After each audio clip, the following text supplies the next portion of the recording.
The film begins by showing a man named Cyrus attending the most prestigious auction event in the world, where legendary artworks like Van Gogh paintings are being sold. Strangely, Cyrus keeps communicating with some of his friends scattered throughout the venue. Interpol information reveals Cyrus as a genius thief who consistently steals legendary artworks and profits by selling them on the black market.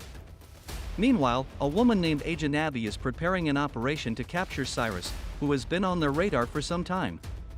On that day, for the first time, digital art using blockchain or NFT technology becomes part of the auction. A mysterious artist named N8 creates a piece estimated at $12 million as the opening bid.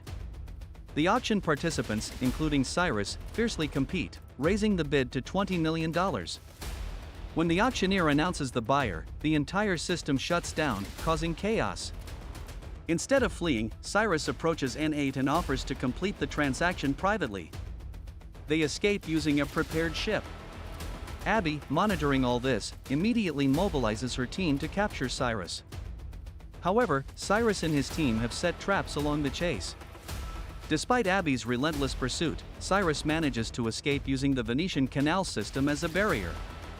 The auction actually occurred in two locations, Venice, Italy, and London, UK. Cyrus deliberately avoids disguises to attract Interpol's attention.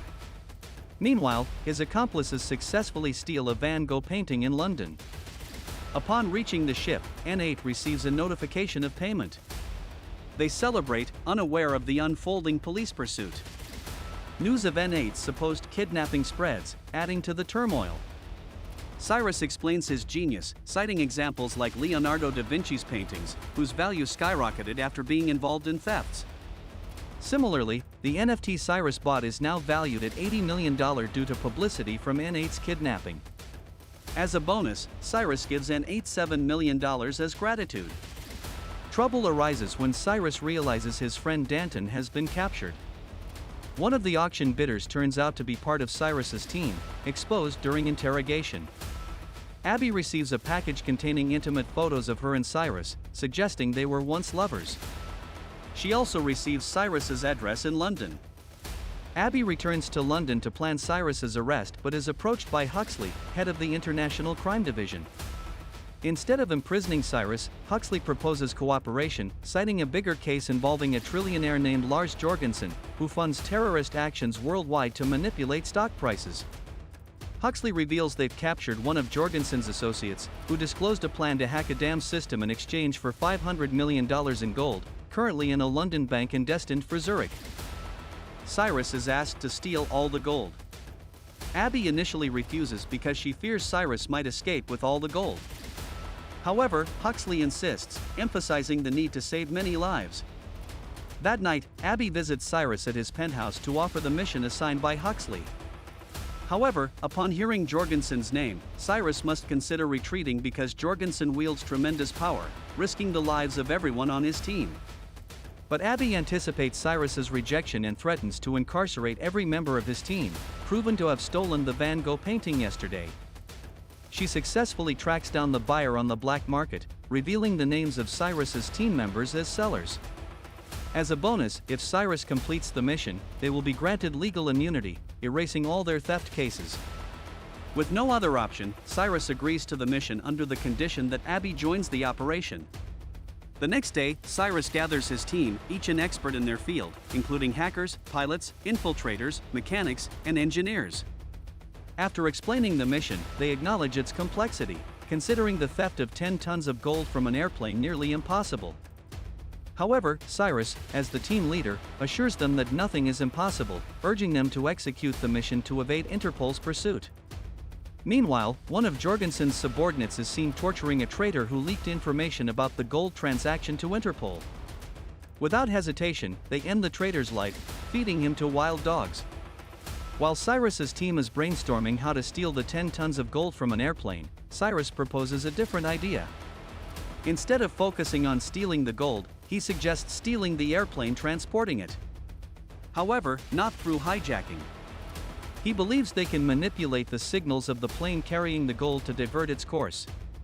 However, the replacement plane must match the body and speed of the Airbus plane.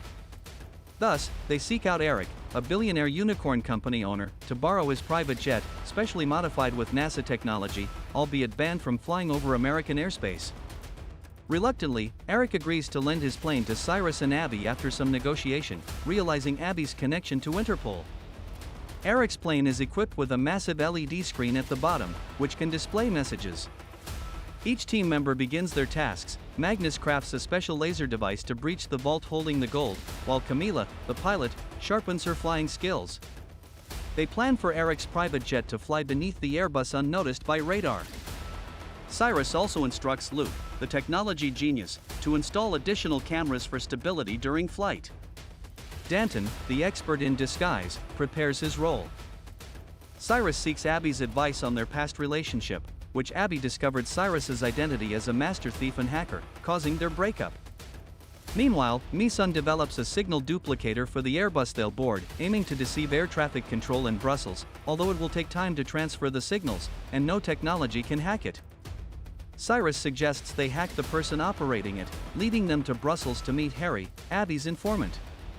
Initially hesitant, Harry agrees to assist after Cyrus offers him $1 million, funded privately, surprising Abby.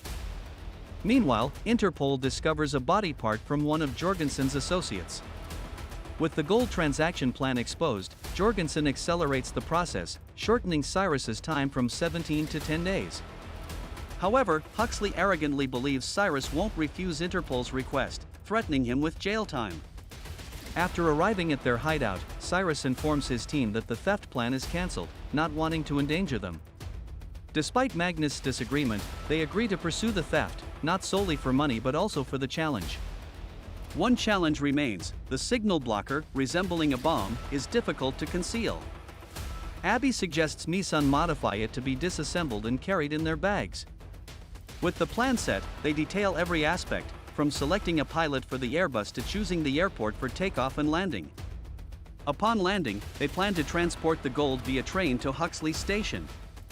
On the day of the operation, Cyrus and his team secure seats on the airplane, with Danton and Magnus in business class and Cyrus and Abby in first class. The gold is loaded onto the plane, along with Jorgensen's men. Before takeoff, Cyrus realizes Luke isn't aboard, learning Luke couldn't bear the risks. Despite feeling betrayed, Cyrus remains composed. However, one component of the signal blocker must be with Luke. Mi-sun proposes an alternative, allowing the device to be placed in the restroom near the cockpit. The journey begins, with the team ready to execute the mission. On the other side, their pilot, Camilla, has already prepared for takeoff. Within the next 10 minutes, their plane will be positioned beneath the Airbus. Cyrus and his team start assembling the signal blocker. Abby is entrusted with assembling all the components but accidentally drops them, causing chaos. Reassembling everything takes time, and Camilla's position under the Airbus complicates matters. She has already activated her plane's signal, causing panic for Harry, who monitors air traffic. There appears to be two planes flying with the same code. One of his colleagues notices the anomaly and attempts to call for air assistance, but Harry's performance distracts them. Eventually, Cyrus manages to activate the signal blocker. Now that the Airbus's signal is gone, Harry informs the pilot about a flooded Zurich airport, redirecting them to the nearest airport in Cortina. To distract the airline company, they send a drone with the Airbus signal towards Zurich, making it appear as if the flight plan hasn't changed. Now, it's Danton and Magnus' turn to act. Danton's oxygen tank is essential for breaching the vault, but Magnus needs additional oxygen. Meanwhile, Jorgensen's subordinates, aware of the route change, carry special equipment like vaping devices, which they assemble into guns. They attempt to hijack one of the flight attendants to force the pilot to Zurich. Fortunately, turbulence interrupts their plans, giving Cyrus an opportunity to thwart their actions. A fierce fight erupts inside the plane. During the chaos, Abby, despite being a woman, displays her agent skills by eliminating adversaries. Simultaneously, Magnus successfully opens the vault using his device. As the plane lands, the gold is ready for transport. However, Cortina Airport's runway is icy, with strong winds. The rough landing causes turbulence, and Abby and Cyrus intend to follow Magnus downstairs to prepare for unloading the gold. However, their actions are noticed by Jorgensen's subordinate, Cormac. Meanwhile, Jorgensen receives guests from the hacker organization Leviathan, inquiring about the gold's delay. Leviathan boldly threatens to hack Jorgensen's bank accounts if payment isn't received promptly. Jorgensen realizes the urgency and orders Cormac to investigate. Cormac suspects that the private jet, undetected by radar, is carrying the gold and instructs his team to transfer it. Magnus, left behind, faces execution but manages to disarm his captors before being shot. Back in the jet, Camilla performs wild maneuvers to dislodge special plates covering the plane's walls. Once removed, even a few pieces will reveal their presence on radar. Interpol learns of the private jet and requests NATO assistance to shoot down the aircraft, oblivious to the civilians on board. Unconcerned, Jorgensen prioritizes safeguarding the gold, even if Cyrus and Abby remain inside. NATO fighter jets approach, and Harry alerts them. However, Camilla, under duress, cannot confirm their captive status. Seizing an opportunity, Cyrus resists, enabling them to display an emergency message on the giant LED screen beneath the plane. Despite dodging NATO missiles, they're still engaged in combat with Jorgensen's men. Camilla maneuvers the plane again, allowing Cyrus and Abby to fight back. However, Camilla's actions injure her hands, preventing her from controlling the plane. Cyrus and Abby rush to the cockpit to help stabilize the near-crashing aircraft. But as they struggle, a piece of the plane detaches, damaging the tail. They must urgently land. Luckily, Jorgensen's villa has a long enough runway for an emergency landing. Exiting the plane, Cyrus and his team face gunpoint. Quickly, Cyrus signals Misun to activate the cameras still functioning on the plane. Even though they survive the missile attack, they're still in a brawl with Jorgensen's subordinates. Cyrus, falsely admitting to being Interpol, and Abby, claiming to be an ordinary thief, are targeted for arrest. However, the police arrive in time, forcing Jorgensen to rethink his plans. Cormac attempts to flee upon realizing Cyrus's involvement but is eliminated by Jorgensen for revealing too much. Cyrus risks his life by confronting Huxley, who arrives by helicopter. Cyrus and Camilla decide to leave before the situation worsens. Abby learns that Huxley ordered fighter jets to shoot down their plane, even with them inside. Angered by Huxley's actions, she denounces him and resigns from Interpol. A few weeks later, Cyrus and Abby drive together to a lake. During the journey, Cyrus gives Abby a small gift, revealing the culprit behind her parents' art theft. Cyrus tracked down the perpetrator using his connections.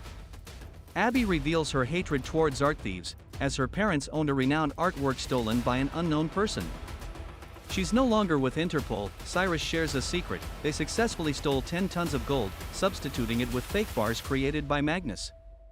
Abby had tracked the dropped gold's location during the mission. With the gold secured and an additional $500 million in hand, their mission and the movie ends here.